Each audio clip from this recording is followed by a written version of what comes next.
had like a boxing match in the middle of the room saying, all right, this keyword, this category, who needs it most? I think there was some blood. There was some blood.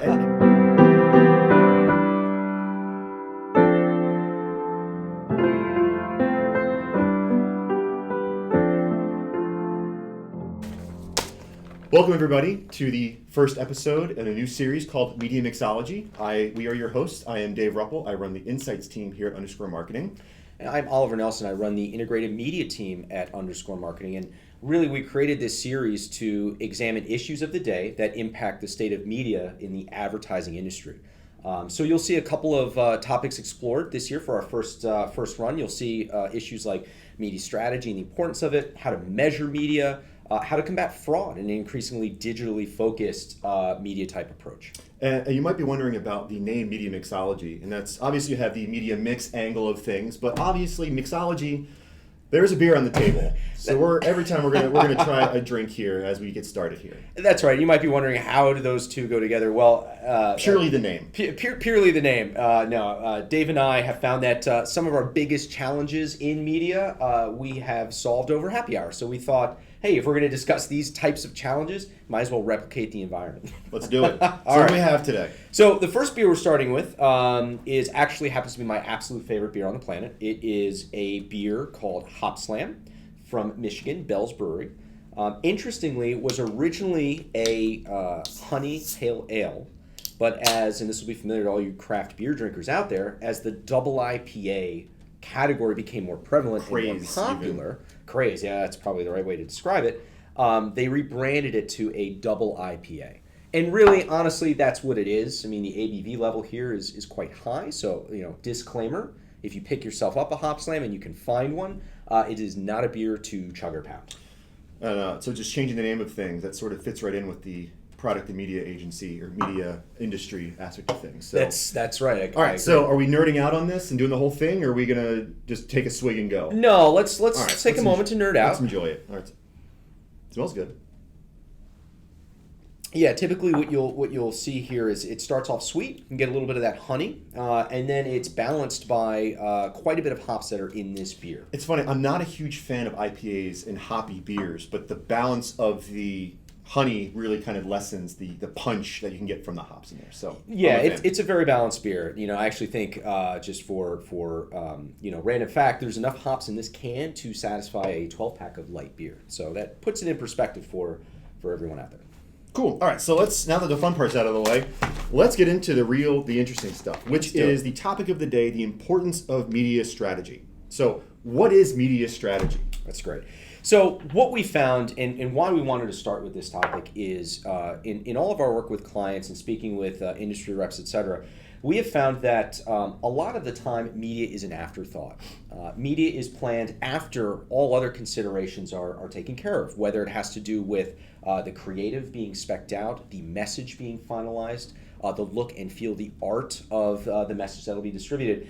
And the challenge with that is when we work then, with those campaigns, fall onto those campaigns, it takes a lot of work to right the ship that could have been avoided with media having a seat at the table at the beginning of the process. Right, and I think one of the biggest items there too is when you're planning out a media strategy, there's obviously thought in the upfront, which one of those thoughts is going to be measuring it. Right, you have to know, well, how do we know this campaign is going to work, and then we can plan accordingly.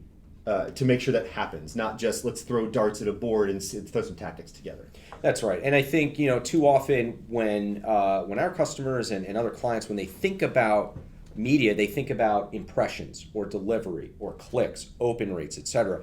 And really, from our standpoint, that's just the tip of the iceberg. They're important, but they're not the end-all, be-all by any means. Absolutely not. They're great for a quick course correction, but they're not really getting at the heart of what that media is doing for that business. And so by having a cohesive media strategy, by having that seasoned tactician at the table advocating fiercely for media at the start of the process, you end up with a plan that is both impactful for the business, you end up with less waste from going back and forth with creative, and you end up with a schematic for exactly how to target the audience you want to target and how to get that message in front of them. To get that message to the right person at the right time in the right place. That's right. Often. So what we're going to do in these episodes, in the series, is we're going to start off with the introduction like we did, but then we're going to go through and answer some common questions that might be plaguing a lot of people in the industry. And then we'll also take some questions from the audience on it as well. So, and we'll also take some sips of whatever the choice beverage is. Yeah, speaking. Cheers. That is good. It I do holds up. appreciate that. It All holds right. up. So, first question, Mr. Nelson. Why should media strategy be integrated into your brand planning process? Well, I love this question, and to be totally honest, this gets at the heart of everything that we're going to talk about today. And quite honestly, you're going to see this theme repeated over and over again in subsequent episodes, which touch on different topics around media. So to really answer this question, I want to take a step back and use an analogy, if I may.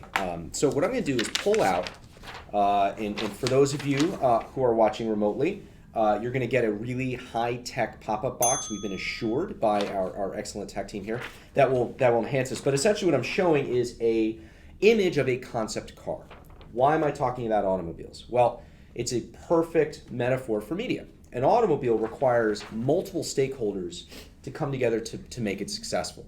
Now imagine if an automobile was built purely sequentially and planned sequentially without any integration, right? And the reason we're talking about sequential is oftentimes the process is creative develops creative, media has to then plan using that creative. That's right. Everybody's in silos, right? IT is off. They don't know what technology is needed to Linear support. process. Exactly. So imagine then, if you will, that the car is created sequentially and you get this really slick, high-speed looking body, right? It's beautiful. It's what everyone thinks about when they think about a car. Does it move you? Just like a creative message. Well, the challenge is if this is created in a vacuum, it may not actually work with any of the other stakeholders in the process. So this looks great, but when regulatory gets a hold of it, they may look at it and say, hey, it's so low to the ground, it'll never pass pedestrian laws, right? Anybody you hit, their leg is gone.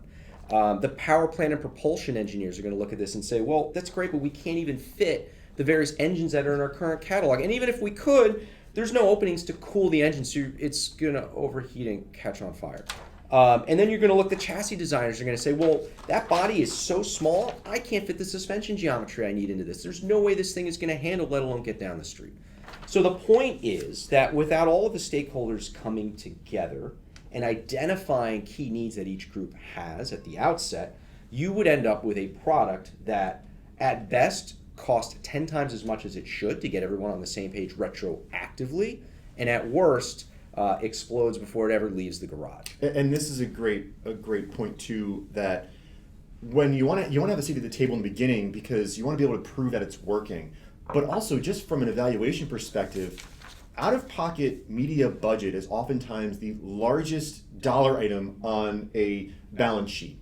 And then at that point, it's the most scrutinized, which makes sense. So why wouldn't you want that to be a part of the conversation as early as possible to ensure you're setting it and everyone else up for success? That's right. Couldn't agree more. All right, so the next one. How many types of media are there really? How complex can it get? And how do I make sense of it?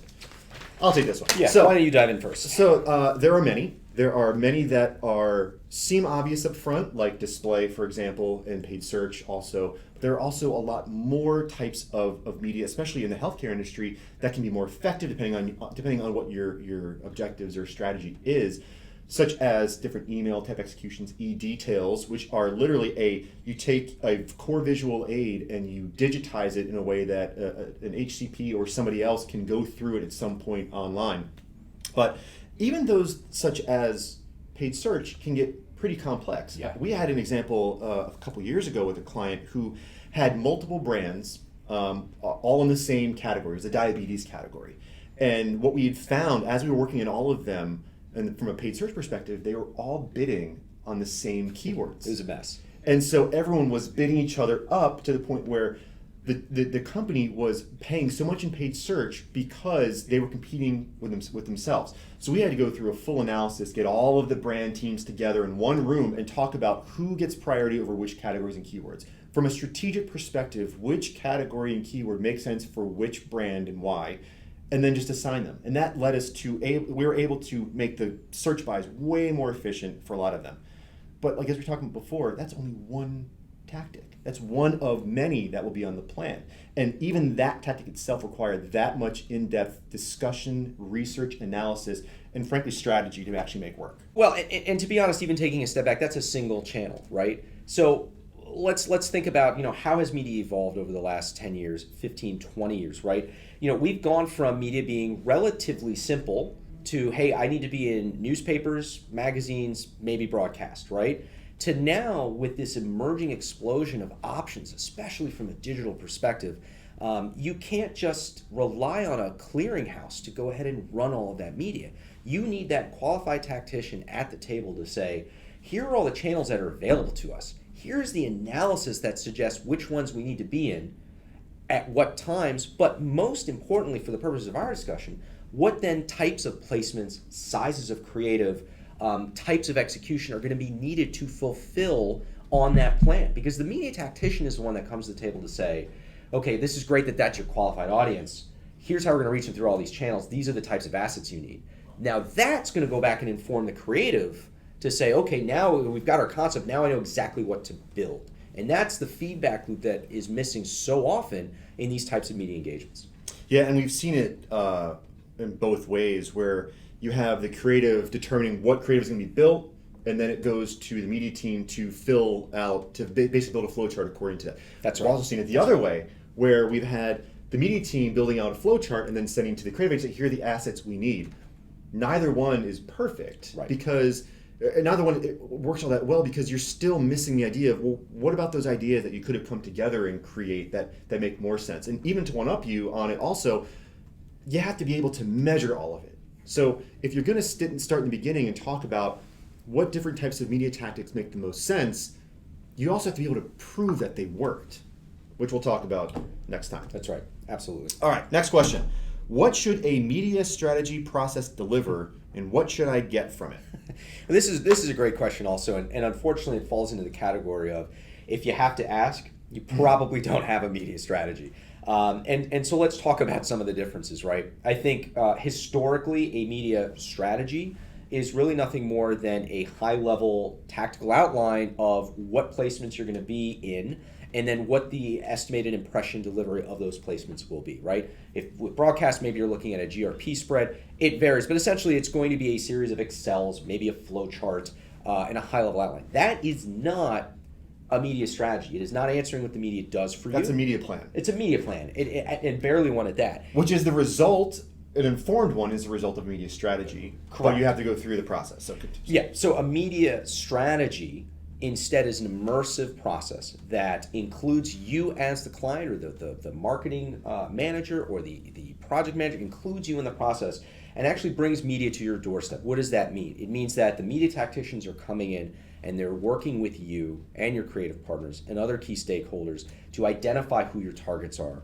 and then identify how media is going to work to move your business further, to incite action amongst that audience, right? And to your point, to incite it in a way that can be measured, checked, and optimized against. It's a robust document that includes a series of on-site collaborative meetings. You're meeting some of the key vendors in person. You're learning about what innovation should be included in your plan, if not this time, for your next campaign that comes down the road. And in the end, you get a fully sorted roadmap that tells you not only where your media is going to be, but it's going to tell you why you're there, what it's going to do, and it's going to inform and ensure that your other partners know what they need to do to key into it. Right. All right, so we're going to take some questions from the audience here. First, we're going to take a quick sip here. Yeah, that works for me. All right, let me get those questions. All right. Here we go. Question number 1. I thought what mattered to media was volume and negotiation power, not strategy. Is that not right? Yeah, so that still, to be totally honest, still holds true in some situations, right? So if you're looking to run a national TV campaign and it's all about being in prime time with high GRPs, yes, you want to go with a media shop that has a lot of those volume deals in place with broadcasters. What matters in a lot of media is relationships. It's about who you know and about what highly relevant environments you have access to. And what you need to do is find that media group, that media tactician that has those relationships, that has those buyers and negotiators in place that are going to guarantee that you get access to where your customers are. And that really has nothing to do with how big your wallet is or how big your spend is. It's a very different game when you're talking, the digital space. A Nike, which is a large national brand, Yes. trying to just get volume, versus maybe some biopharmaceutical company who has a patient population of 500,000 and only targets 10,000 doctors. That's right. If you want to go after, let's say, a rheumatologist, it's not going to be enough to simply buy banners at bulk at a great cheap CPM rate, cost per impression rate, and expect that you're going to change behavior at all. Right. No, this day and age, you need to be in the environments within which they operate to have them see your message sequentially in order as they look at prescribing information, as they look at condition type, as they're researching and looking to get information from their peers, as they're going through that process of research, study, and ultimately treatment recommendation. Those are all niche environments that only a skilled media tactician is really going to have access to at any sort of a rate that's effective. Exactly. All right, second one.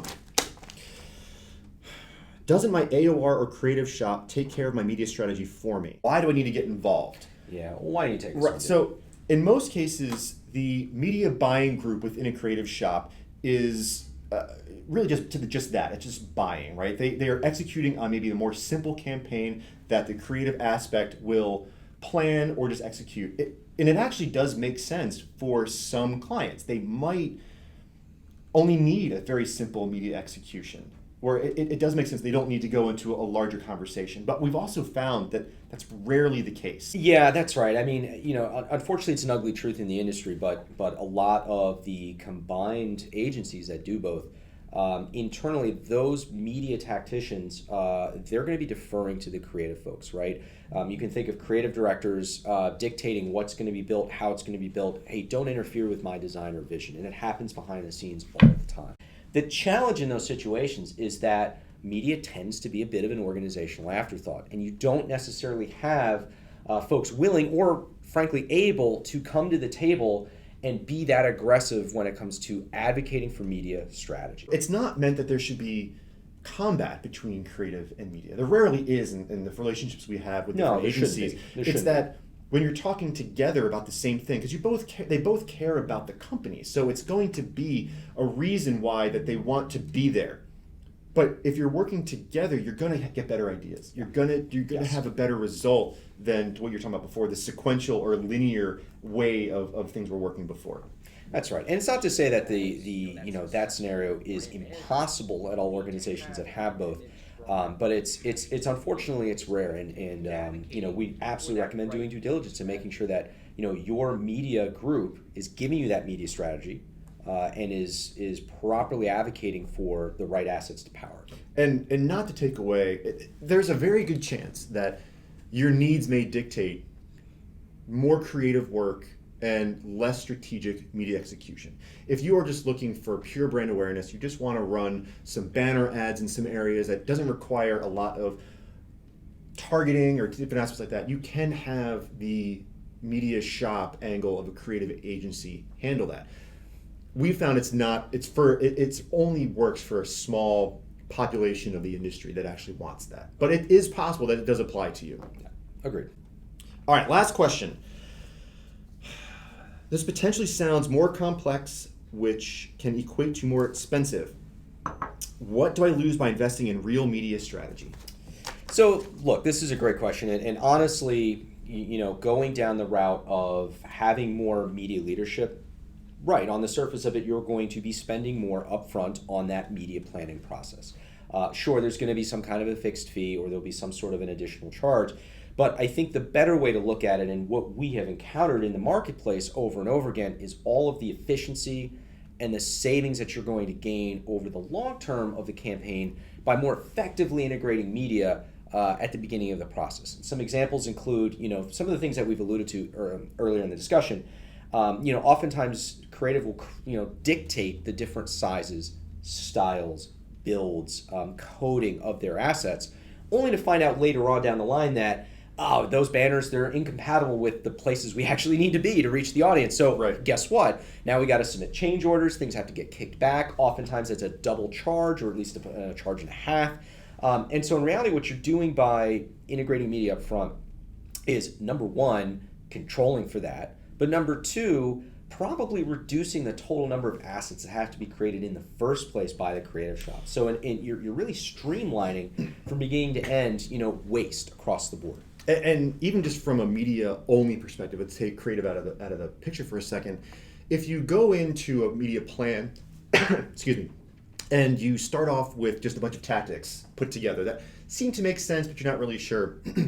Any media agency worth their weight in salt will optimize as they go through. So you're going to want to make changes throughout the campaign to make it better, make sure you have your KPIs.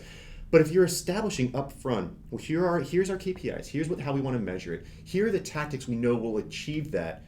Yes, you're spending a little money up front, but you're saving yourself so much time and money in the back end of having to make all these huge adjustments and optimizations. You're most of the way there. Your funnel of what could possibly happen is not this massive, it could go anywhere, but it's more like this. You're still going to want to optimize. You're still going to want to make changes, but they're much more controlled in a much smaller environment. Well, and you have the right metrics up front, right? To be totally honest, like a good media strategy is also going to give you up front all of the indicators you need to monitor beyond things like impressions and delivery and out clauses, things like that. It's going to give you the key metrics that really matter to your business so that you don't waste potentially all of your out-of-pocket on your first campaign to realize, I didn't do anything. That's too late. You need to be learning that while the campaign is live, and that's what a media strategy will give you. You got to give yourself a head start. Yes. Essentially. Yes. All right, so that's actually all the time we have today. Just a quick recap, though. I think some of the biggest points we talked about. One, out-of-pocket is the biggest budget line item you have, and it's the one that's most scrutinized. So why wouldn't you want to spend the time and effort ensuring that it's the best possible? That's right. And we also talked about the fact that, media strategy, media tacticians really should be integrated throughout the planning process up front and not just thought of as the last part of a sequential process. Yeah, and I think the last one, which is one of my favorites, being the Insights team lead, is that media strategy includes measurement. A media strategy without measurement is just media tactics. No, that's right. And actually, that's a great plug. Our next topic will be taking a deeper dive at measurement and the role that it should play and how it really powers a sound media strategy. But until the next time, when hopefully you're able to join us at our next happy hour, we'll say cheers, and we'll go ahead and sign off. And we'll have another drink next time, even though That's right. It'll be better, but this is your favorite beer, so... Look, the bar is set high right out of the gate, but that's the intent, right? That's what a good media strategy should do. So maybe we'll do a scotch or something like that. Yeah, we'll see. Cheers. Thanks for joining us for our first episode of Media Mixology. We're really excited for the next installment in the series where we talk about measurement in media. Until then, for more details about us or to learn more about our approach to media strategy, click the links below. And if you have specific questions you want answered regarding one of the topics we covered here or about anything related to media, leave us a comment.